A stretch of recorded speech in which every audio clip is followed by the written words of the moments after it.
Mes erreurs du passé ont failli détruire ma vie. Thème retenu pour cette émission. Eh bien, notre invitée témoin est à la base restauratrice. Elle est depuis peu artiste-chanteuse, mère d'une fille. Eh bien, mes erreurs du passé ont failli détruire ma vie. L'auteur de cette phrase est Aka Tano Yasmina à l'état civil, plus connue sur le nom d'Aka Yasmina. Merci de la recevoir. Yasmina Aka est notre invitée témoin du jour. Bonjour et bienvenue sur notre plateau. Merci beaucoup, public de C'est Midi, pour cet accueil chaleureux. Vous pouvez vous rasseoir. Alors, Yasmina Aka, alors, il faut dire que vous n'avez pas connu votre père biologique et cela a perturbé votre enfance. Et adolescente, vous allez chercher refuge dans les bras d'un homme un peu plus âgé que vous. Résultat, à 14 ans, vous êtes enceinte. Oui. Alors, on est tenté de vous poser la question de savoir comment est-ce que vous avez vécu cette étape de votre vie. C'était très, très difficile avant toute chose parce que ce n'était pas accepté de l'entourage et en premier lieu de ma propre famille. C'était une honte, c'était une humiliation qu'à cet âge, on puisse traîner une grossesse et puis arrêter d'aller à l'école tout simplement. Donc, et c'était aussi quand même un danger pour vous parce que c'est une grossesse, voilà. C'était une grossesse précoce. Un énorme danger parce que ma mère, elle disait à chaque fois, je ne sais même pas comment elle va faire pour supporter cette grossesse, arriver à terme et encore moins accoucher. Donc, effectivement, mais moi, je ne me posais pas vraiment la question. Je n'étais pas vraiment dans la peur en disant... Moi, j'étais en train de rêver. Je me disais, je vais avoir un bébé. Un être humain va sortir de moi. Donc, moi, ça s'arrêtait là, en fait. Je ne réalisais pas réellement l'impact de la chose. Voilà. Et justement, on veut bien savoir, puisque vous avez parlé tout à l'heure d'humiliation de la part des parents qui étaient vraiment peut-être désemparés d'avoir leur fille qui n'a même pas fini de grandir, leur bébé qui attendait un bébé. Je veux dire que comment est-ce qu'ils se sont comportés vis-à-vis de vous et comment vous, à l'intérieur de vous, vous avez vécu tout cela? Ma mère était très en colère et puis submergée par sa colère. Par moments, des fois, j'étais un petit peu à l'abandon. J'ai envie de dire ça comme ça. Je me sentais seule parce que maman, elle était focalisée sur cette inquiétude-là. Déjà, avant toute chose, avant la honte et tout, elle était inquiète pour ma santé. Donc, tellement inquiète qu'elle ne se rendait pas compte que j'avais besoin d'elle, j'avais besoin de son amour, de son attention, de ses petits soins. Et tout, elle le faisait, mais ce n'était pas régulier ou c'était pas assidu et ce n'était pas accompagné de l'amour dont j'avais besoin pour supporter ma grossesse. Donc, c'était très difficile. Je souffrais énormément, mais le réconfort était de penser au bébé que j'avais dans le ventre. En fait. Et au niveau de votre entourage, vos amis, parce que vous aviez quand même des amis du même âge que vous, je vais dire... Qu'est-ce qu'il en était de ces relations avec vos amis, avec les parents de vos amis, tout cela? En tout cas, la première chose, c'était les parents du quartier ont interdit tous leurs enfants de s'approcher de moi. Voilà, donc j'avais plus d'amis, j'avais plus de copines. J'étais la honte du quartier, j'étais l'enfant maudit, parce qu'on m'a déjà insulté, enfant maudit. Voilà. Donc, je n'étais pas un exemple pour les enfants du quartier et je n'étais pas un exemple pour les cousines de la famille et autres, et même pour mes propres frères et sœurs. J'étais comme une honte. J'étais la sœur de qui il ne fallait plus trop s'approcher parce que j'étais d'une mauvaise influence. J'ai presque envie de dire... j'avais peut-être un esprit mauvais en moi, il fallait qu'on s'éloigne de moi. Voilà, ça peut blesser certains membres de la famille, mais c'est ce que j'ai vécu, c'est ce que j'ai ressenti. Donc, je ne suis pas là pour mentir, je suis là pour dire la vérité.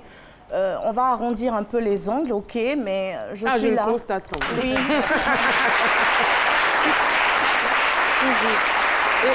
Et ça a dû être quand même une période très difficile pour vous, être isolée et rejeté en même temps. C'est l'une des choses les plus horribles de la vie, d'être rejeté. Rejet, rejet, rejet, rejet.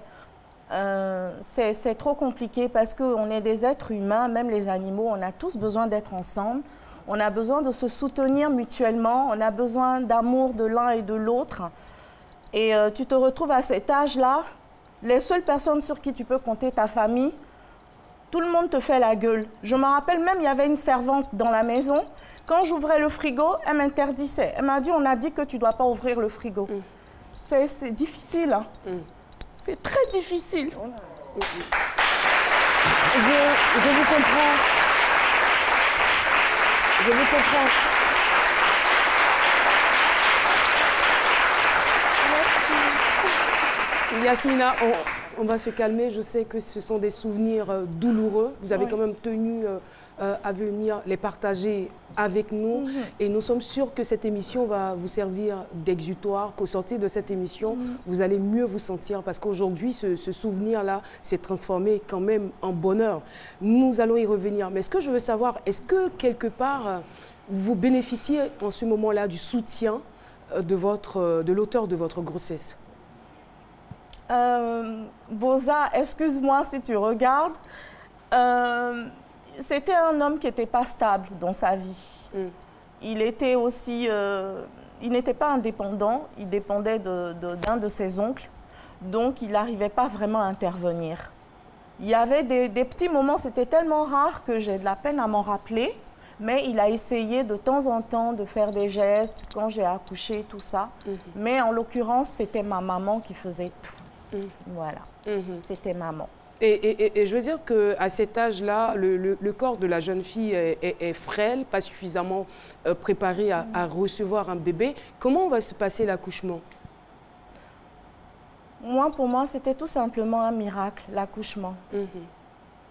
Parce que j'ai énormément souffert.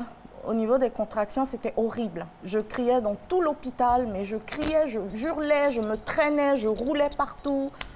Je demandais à Dieu de m'aider, j'avais tellement mal.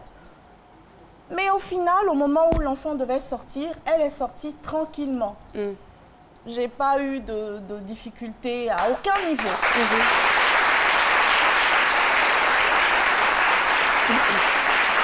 Donc, Dieu merci. Et ça ne se passe pas toujours bien pour les filles de cet âge-là. Dieu merci. Ça s'est bien déroulé pour vous.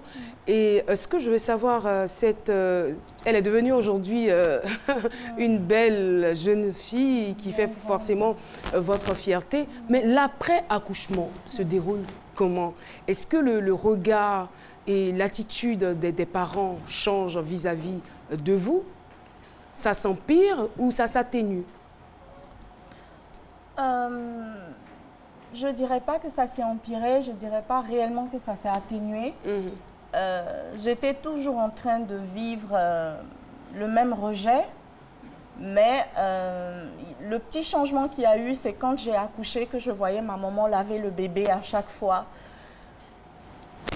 Je voyais qu'elle lavait le bébé avec amour, les petits soins et tout ça. Donc voilà. Elle était quand même fière au final que tout se soit bien passé et de voir ce petit bébé-là qui est sorti de moi. Je voyais quand même cette période que maman s'en est bien occupée. Voilà. Après, par moments, il y avait encore des pulsions de colère parce qu'elle était peut-être chaque fois en train de réaliser encore en disant, en se préoccupant de mon avenir. Là, c'était maintenant l'avenir. Comment est-ce qu'elle va grandir avec cet enfant? Je pense qu'il y avait tous ces soucis-là dans sa tête qui... Oui. Voilà, quand vous expliquez l'histoire, on se rend bien compte parce que vous n'étiez pas avec votre père biologique. Non. Vous êtes issu d'une famille recomposée, donc on ne sait pas la pression peut-être qu'elle avait vis-à-vis de son nouveau mari. Est-ce qu'il acceptait cela, que sa fille de 14 ans soit enceinte? Elle avait aussi la pression du regard de son entourage et elle était aussi inquiète pour votre santé. Donc il y avait tout cela vous ressentiez un sentiment d'antipathie vis-à-vis de vous. Mais bon, une mère est une mère. Il y avait forcément l'amour. Et cet amour-là se traduisait certainement par la façon dont elle se comportait avec l'innocent bébé que vous aviez mis au monde. Voilà. On va continuer l'échange. Il y a Méliane qui voudrait poser une question. Moi, ce que j'aimerais bien savoir de vous, c'est vrai qu'il y avait toute cette antipathie autour de vous. Mais est-ce qu'intérieurement, vous avez fait, je veux dire, une remise en question? Vous ne vous êtes pas dit que peut-être vous avez peut-être pas bien fait certaines choses et tout? Elle était encore très jeune. À cet âge-là, Oui, mais bon, je veux dire, lorsqu'on finit, on connaît la maternité, on sait tout ce qu'après la maternité et tout, il y a forcément un petit... Il y a une autre manière de voir le monde, parce qu'on se dit, là, je pense plus que moi, je pense je deviens un peu plus responsable et tout. Est-ce que, avec ce regard-là, vous ne vous êtes pas dit, attention, peut-être c'est pas parce qu'il ne m'aimait pas, mais c'est que quelque part, j'aurais pas dû à ce moment-là? Le mot, j'aurais pas dû, je sais pas vraiment si j'étais dans cet état d'esprit-là, pardon. Non. Je réalisais simplement que c'est vrai que j'étais très jeune parce que je voyais les copines dehors en train de courir. Voilà, c'est là où j'avais peut-être le petit sentiment de regret en disant oui, à cette heure-ci, moi j'étais dehors avec mes copines. Et là... Mais après l'accouchement, vous vous dites que c'est, voilà, bon débarras, allez. À nous aller pour la vie. Non, non, je ne crois pas que je me suis dit ça, non. Je ne me suis pas dit ça parce que je regardais toujours mon bébé avec fierté. Et puis, j'avais cette idée de me dire, je veux la voir grandir et tout ça. Donc, non, j'étais entre deux. C'est normal, j'étais jeune. Donc, des fois, je regrettais un petit peu les moments où j'étais dehors avec mes copines en train de faire des trucs. Et c'est là où j'avais des petits pincements. Mais après, on va dire que j'assumais ce qui arrivait, tout simplement, quoi. Et cette fille, c'est Esther Ua, candidate aux élections Miss Côte d'Ivoire 2014. Qu'est-ce qu'elle représente pour vous aujourd'hui? Une fierté. Une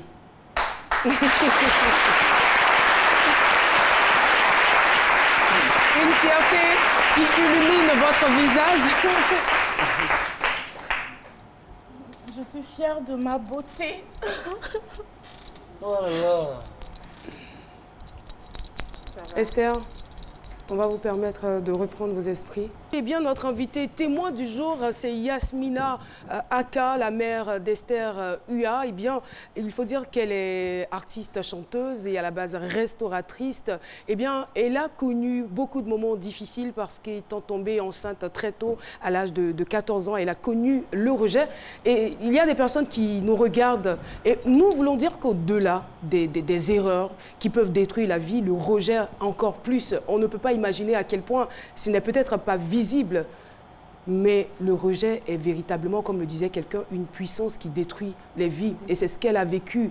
Et c'est ce qui a conditionné un tant soit peu sa façon d'évoluer, parce qu'il y avait un manque, justement. Et Yasmina nous confiait qu'elle était très naïve avec les hommes, parce qu'elle était toujours en train de chercher l'amour, l'affection chez les hommes. Et le résultat, c'était la déception. Donc vous êtes allé de déception en déception. Tout le temps. Tout le temps, tout le temps, tout le temps. J'ai l'impression que le diable envoyait des personnes pour venir casser ma vie au fur et à mesure. Et au bout d'un moment, ça m'a poussée dans une énorme colère. C'est vrai que beaucoup de femmes sont déçues dans cette vie, mais chacune a sa particularité. Il n'y a pas de comparaison à faire. D'abord, chacune a sa vie, son vécu et tout. Et donc, il n'y a pas de comparaison à faire. Donc, moi, j'avais ma façon de supporter la chose. Et puis, je dis pour moi que c'était trop. Et qu'est-ce qui vous donnait la force de tenir? Où est-ce que vous puisiez cette force-là? L'espoir. Je continuais de rêver en disant que je vais rencontrer un homme qui m'aime, qui est doux.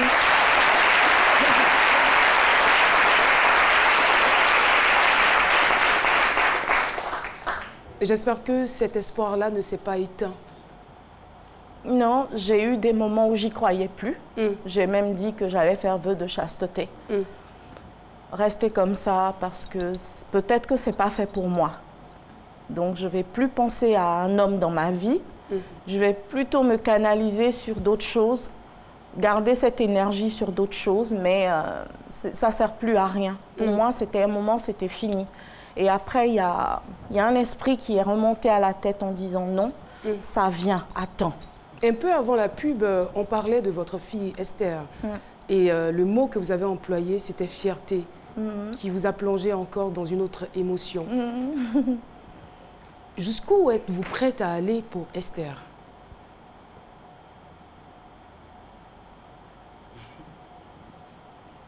Jusqu'où? Il y a une chose que... Mais ça, c'est une chose qui m'est passée.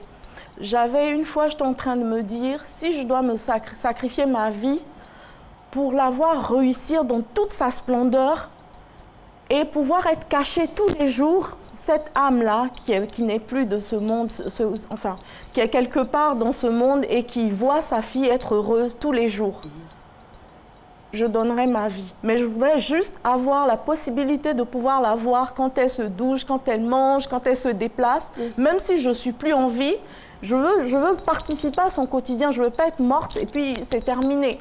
Donc ça, c'est un truc qui m'était venu en tête. Après, j'ai dit non, je veux vivre et puis voyager avec ma fille, faire des croisières, vivre plein de choses. Et ça a été difficile et douloureux de ne pas pouvoir vous réaliser à travers elle, parce que le rêve, c'était de voir Esther devenir Miss Côte d'Ivoire. Oui. Et ça a été le déclenchement d'une grande dépression. Une grande dépression. Une grande dépression. Quand Esther n'avait jamais elle-même pensé ou alors vraiment voulu s'engager pour participer à ce concours.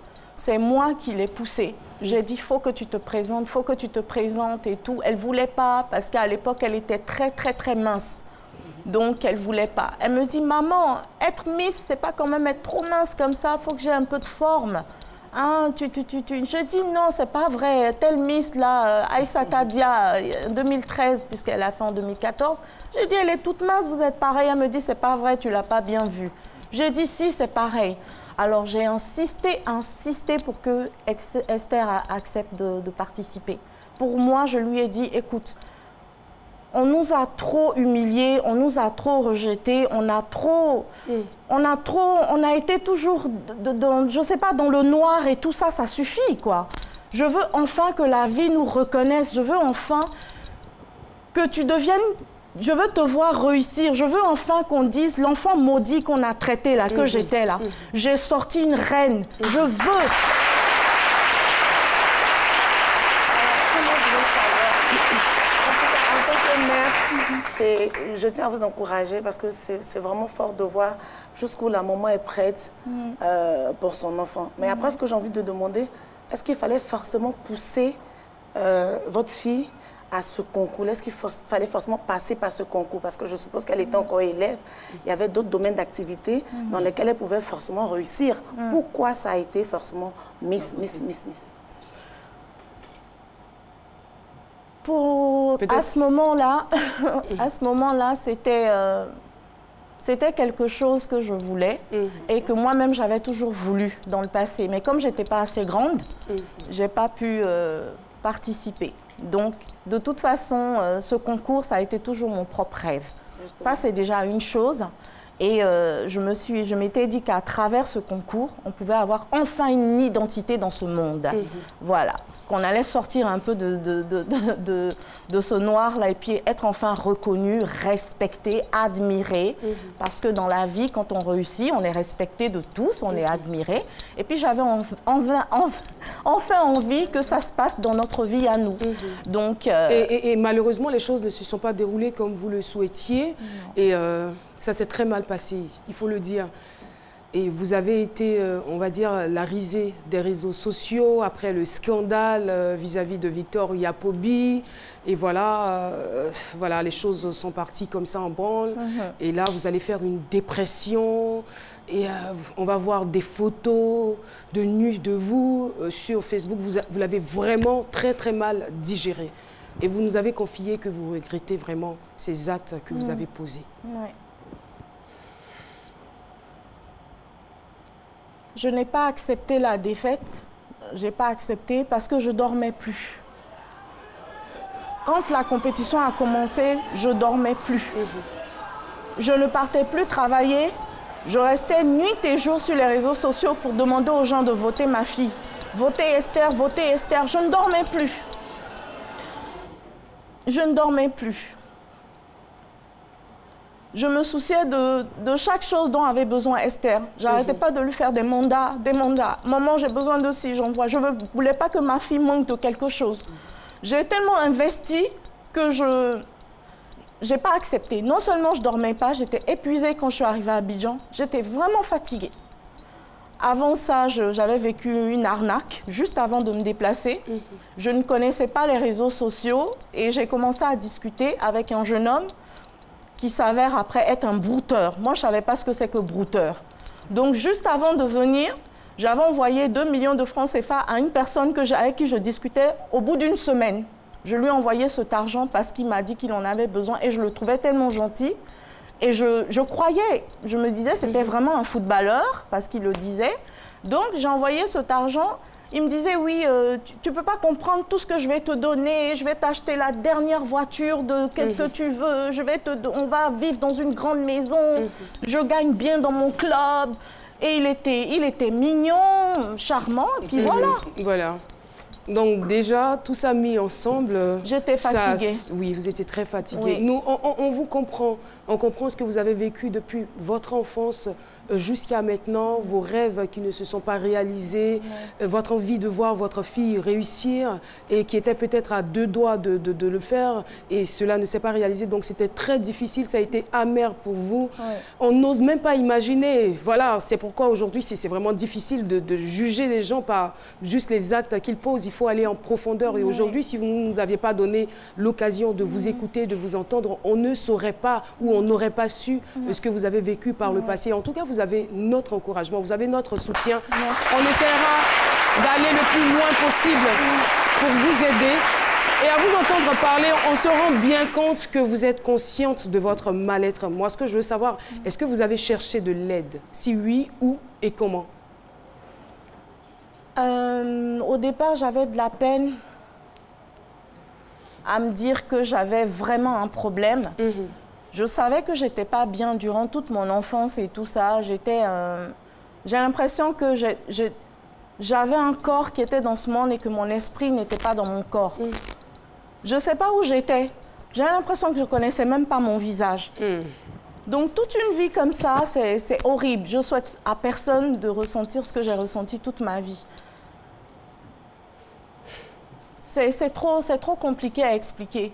Donc, hormis ça, tu as des cousines qui te disent un jour, des parents disent qu'on t'a agbassé, que tu es un enfant sacrifié, que tu es ceci. Nous, on nous a toujours dit, on nous a toujours mis dans la tête que tu n'étais pas normal. Donc, tu veux qu'on fasse quoi? Une fois, je discute avec une de mes cousines en lui posant la question pourquoi elles ont passé toute leur vie à me rejeter, en fait. Elle me dit, mais si on a grandi comme ça, on nous a fait comprendre toujours que tu n'étais pas quelqu'un de normal, tu étais bizarre et que voilà, nous, on a grandi, on a été éduqués en te rejetant. C'est comme ça. Alors, Esther, moi, ce que je veux vous dire, c'est que vous êtes quelqu'un de très normal, quelqu'un de sensible et que ce n'est pas encore terminé. Parce que vous avez la possibilité, avec le soutien des religieux, des psychologues, d'avoir l'équilibre dont vous avez vraiment besoin. Aujourd'hui, il y a des personnes apparemment normales, mais qui sont véritablement en décalage. Il y a quelque chose à faire. Tant que vous avez la vie, gardez l'espoir. Merci en tout cas pour ce joli témoignage. Sur ce, mesdames et messieurs, nous allons retrouver le sage Sissoko qui va s'adresser à présent à notre invité.